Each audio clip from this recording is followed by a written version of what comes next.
ஒரே வாரத்தில் உங்களோட மனசை மாற்ற முடியும். என்னோட பதிலும் முடியும். ஏன்னா மனசை மாற்றுறது நேரம் இல்லை, பழக்கம். பிரிவுக்கு பிறகு ஒவ்வொரு நாளும் இந்த 3 விஷயத்தை மட்டும் செய்யுங்க. டே 1, கடந்த காலத்தை பற்றி 10 நிமிஷம் மட்டும் யோசிங்க. அதுக்கப்புறம் நீங்கள் யோசிக்கக்கூடாது. டே 2லேருந்து டே 6 வரைக்கும் இதை ஃபாலோ பண்ணுங்கள். உங்கள் மைண்ட் மேப் ஒன்று இருக்குது.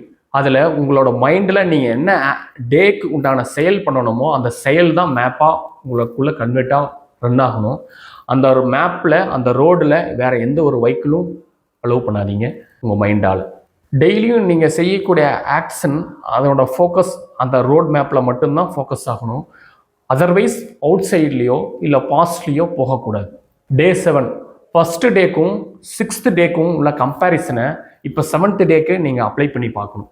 ஏதாவது சேஞ்சஸ் உங்களுக்குள்ள வந்திருக்கா, உங்களால் மாற்ற முடியுமா, இல்லை முடிஞ்சதா, அந்த பழக்கங்கள் உங்களுக்கு ரியலாக உங்களுக்குள்ளே வந்துருச்சான்றதை செக் பண்ணுங்க.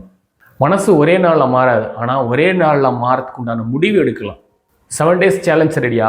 நீங்கள் டே 1 கமெண்ட் பண்ணுங்கள். குடும்பத்தை உடைக்கல்ல, உடைந்த மனதை காப்பாற்ற. கடந்த காலத்தை மாற்ற முடியாது, எதிர்காலத்தை மாற்ற ஆரம்பிப்போம். Life reset now.